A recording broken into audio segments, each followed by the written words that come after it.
My girlfriend said, "I'm heading to a spa weekend with my friends, you can't come." I replied, "Have fun." Later that evening, her mom called me, asking why I wasn't joining them on their family trip. When I sent her mom the screenshots of her girls' weekend chat that included her ex.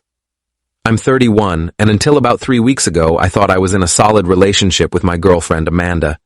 We'd been together for almost 2 years, talked about moving in together, even casually discussed marriage a few times. Her family loved me, or so I thought, and we spent holidays together, did the whole meet the parents thing early on. Everything seemed normal, stable, good. Amanda and I met through mutual friends at a concert. She worked in marketing for a tech startup. I'm in sales for an industrial supply company. Nothing glamorous, but we made it work. We'd spend weekends together, alternate whose place we stayed at, do normal couple things. I thought we were happy. About a month ago, things started feeling off. Small things at first. She'd be on her phone more than usual, smiling at texts, then quickly putting it away when I walked into the room.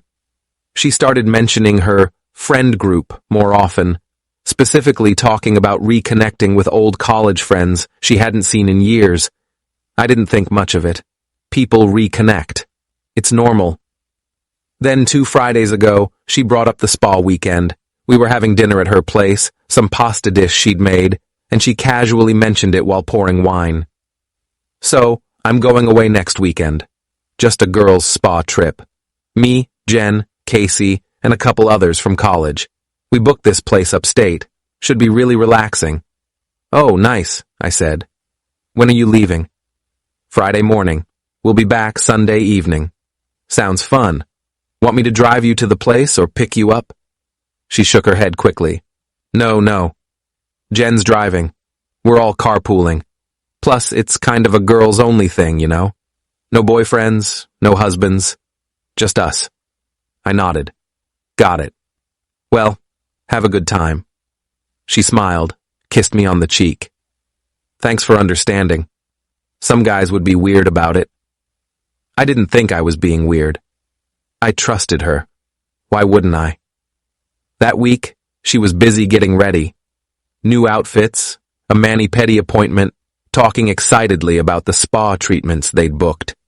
She seemed genuinely happy, and I was glad she was taking time for herself. Work had been stressing her out lately, and a weekend with friends seemed like exactly what she needed. Friday morning came.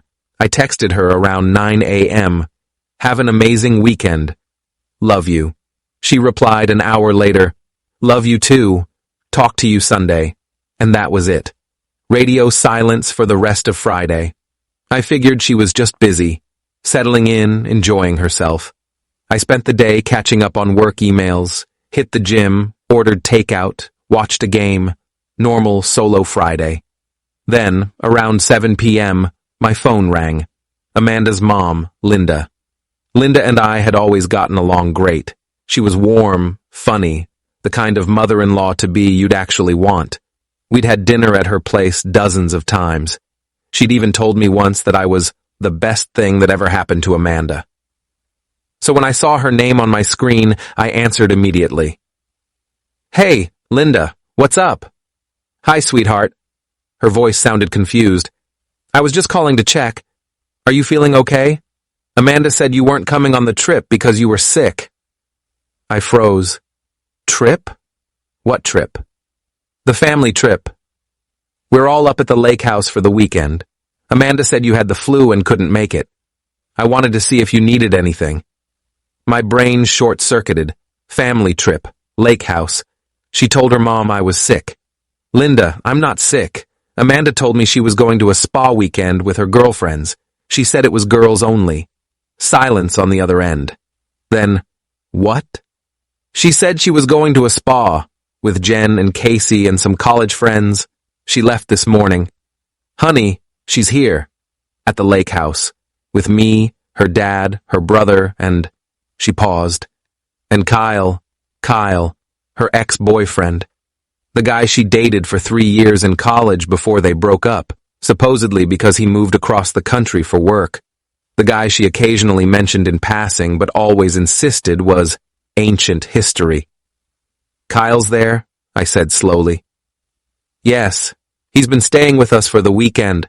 Amanda said she wanted to reconnect with him as friends, and since he's back in town temporarily, she thought it'd be nice for him to join the family trip. She told us you couldn't come because you were sick." I felt like I'd been punched in the stomach. "Linda, I need to go. I'll call you back." I hung up before she could respond, sat there on my couch, staring at my phone. Then I opened my laptop. Amanda had left her iPad at my place a few weeks ago. She used it mostly for work, but we both had the same iCloud family sharing setup for apps and stuff, which meant her messages synced to the iPad. I opened the Messages app, found a group chat labeled Spa Weekend Squad, and there it was. Everything. Update 1. The group chat had 4 people: Amanda, Jen, Casey, and someone named Kyle with a phone number I didn't recognize. I scrolled up to the beginning of the conversation, started reading. It started 3 weeks ago. Kyle had apparently moved back to the area temporarily for a work project. He'd reached out to Amanda, they'd gotten coffee, and she'd invited him to her family's lake house weekend.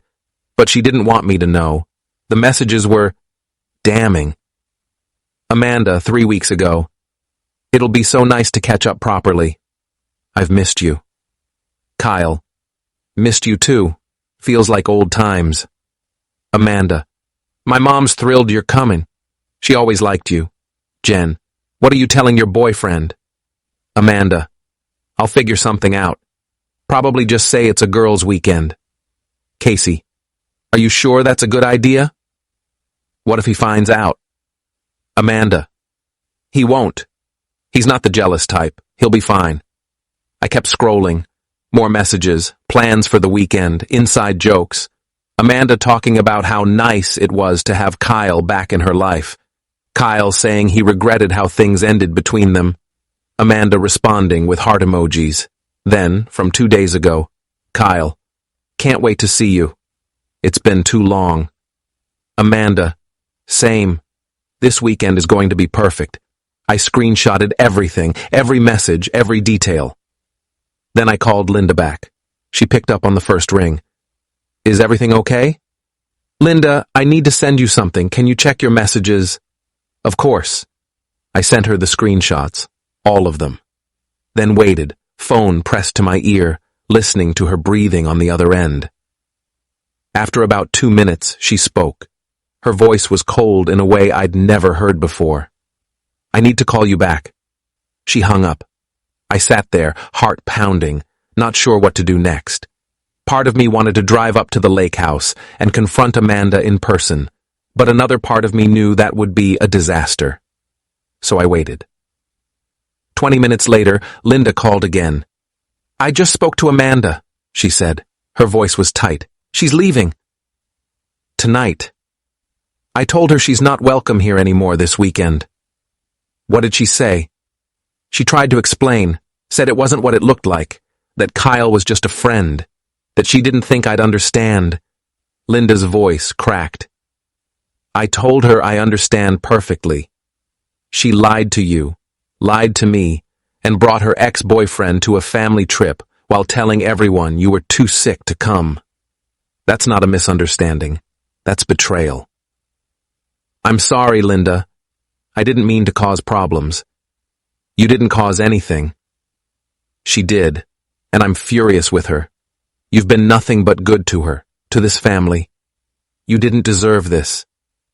We talked for a few more minutes. She apologized repeatedly, said she had no idea Amanda had been lying. I believed her. Linda was a good person. This wasn't on her. After we hung up, I sat in the dark for a long time. Then my phone buzzed. Text from Amanda. "We need to talk. I'm driving back. I'll be at your place in 2 hours." I didn't respond. Update 2. Amanda showed up at my apartment around 10 p.m. I heard her knock, looked through the peephole, saw her standing there with tears already streaming down her face. I opened the door but didn't let her in. Just stood in the doorway, arms crossed. "Can I come in?" she asked, voice shaking. No. Please, I need to explain. Explain what? That you lied to me about where you were going this weekend? That you brought your ex to a family trip and told your mom I was sick? That you've been texting him for weeks behind my back? It's not like that. Then what's it like, Amanda? She wiped her eyes, took a shaky breath. Kyle and I reconnected a few weeks ago, just as friends. He reached out when he moved back to town and we got coffee. It was innocent. Then my mom mentioned the lake house trip, and I thought it'd be nice for Kyle to join since he doesn't know many people here anymore. I knew you'd be weird about it, so I didn't tell you. You didn't tell me. You lied. I didn't want to hurt you. So lying was better? I wasn't cheating. Nothing happened between us. But you wanted it to, I said quietly. That's why you lied. That's why you brought him on a family trip. You wanted to see what it'd be like to be with him again without me in the picture. She started crying harder. That's not true. Amanda, I read the messages, all of them. The heart emojis, the I've missed you, the way you talked about him. You were testing the waters, seeing if maybe you made a mistake breaking up with him years ago, and you didn't want me around to complicate things. I love you, she said desperately. I love you, not him. If you loved me, you wouldn't have lied. You wouldn't have spent 3 weeks planning a secret weekend with your ex. You would have been honest. I'm sorry. I'm so sorry. Please, can we just talk about this inside? No, I want you to leave. Are you breaking up with me? Yeah, I am. She stood there, sobbing, mascara running down her face. Please don't do this. We can fix this. I'll never talk to Kyle again. I'll do whatever you want. Just don't end us like this. You already ended us when you lied to me, when you chose him over me, when you made me look like a fool in front of your family. My mom overreacted. Your mom was right to be furious, and so am I. Amanda tried to argue more, but I stepped back and closed the door, locked it, stood there listening to her cry in the hallway for another 5 minutes before she finally left. I didn't sleep that night, just lay in bed, staring at the ceiling, replaying everything in my head. Update 3. The next morning, Saturday, I woke up to 17 missed texts from Amanda. Apologies, explanations, promises to change. I didn't read most of them, just scrolled past and deleted her number. Around noon, Jen called me. Jen, one of Amanda's friends from the group chat. Hey, she said when I picked up. I just wanted to say I'm sorry. I told Amanda this was a bad idea, but she didn't listen. You knew she was lying to me? Yeah, I knew. And I should have said something, but it wasn't my place. I'm sorry. Did anything happen between her and Kyle? Jen hesitated. Not that I know of. But the way they were together, it was like old times. Lots of nostalgia, lots of remember when, lots of inside jokes. Your name barely came up. It was like you didn't exist. That hurt more than I expected. Thanks for telling me, I said. For what it's worth, I think you're better off. Amanda's been stuck on Kyle for years. She never fully moved on. You deserve someone who's all in. We hung up. I sat there, processing. Then my phone rang again. This time it was Amanda's dad, Robert. Son, I just wanted to reach out, he said. His voice was kind but serious. Linda told me everything. I'm disappointed in Amanda. What she did wasn't right. You've been good to her, good to our family. I hope you know we don't condone her behavior. I appreciate that, Robert. If you ever need anything, you call me. You're still family to us, even if things with Amanda didn't work out. That almost broke me. I thanked him, hung up, and finally let myself cry. Not because I was devastated, but because I was relieved. Relieved that I'd found out now instead of a year from now.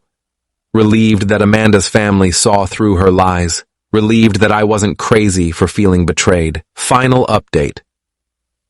It's been 3 weeks since everything blew up. Amanda tried to contact me a few more times in the days after. Texts, calls, even showed up at my apartment once. I didn't engage. Eventually, she stopped. Through mutual friends, I heard that she and Kyle tried dating again. It lasted about a week before he realized she was using him to avoid dealing with the guilt of what she'd done to me. He ended things and moved back across the country for his job. Amanda's apparently been a mess since then, according to Jen, but I don't have any sympathy left for her. Linda and Robert invited me to dinner last week. Just the three of us. We talked about what happened, and they apologized again. I told them it wasn't their fault. We're staying in touch. They're good people, and I'm glad I don't have to lose them just because Amanda and I are done. As for me, I'm doing okay. I've been focusing on work, hanging out with friends, going to the gym. I'm not ready to date yet, but I'm getting there. I've learned a lot from this. I've learned that trust is everything, and once it's broken, it's almost impossible to rebuild. I've learned that people will lie to your face and justify it by saying they didn't want to hurt you, when really they just didn't want to face consequences. I've learned that sometimes the people you think you know best are the ones hiding the most. Amanda taught me what I don't want in a partner. Someone who lies, someone who keeps one foot out the door, someone who prioritizes their ex over their current relationship. I deserve better than that. And now I'm free to find it. Edit. A lot of people are asking if Kyle knew Amanda was still with me when they reconnected. According to Jen, Amanda told him we were on the rocks and probably breaking up soon. So he thought he was just reconnecting with a single ex, not helping her cheat. Still doesn't excuse Amanda's behavior, but at least Kyle wasn't knowingly being a homewrecker. Edit 2. For those saying I should have confronted Amanda at the lake house, maybe. But honestly, I'm glad I didn't. It would have been a scene, embarrassing for everyone, and I would have looked like the crazy jealous boyfriend. Sending the screenshots to Linda and letting Amanda's own family hold her accountable felt more satisfying than anything I could have said or done in person.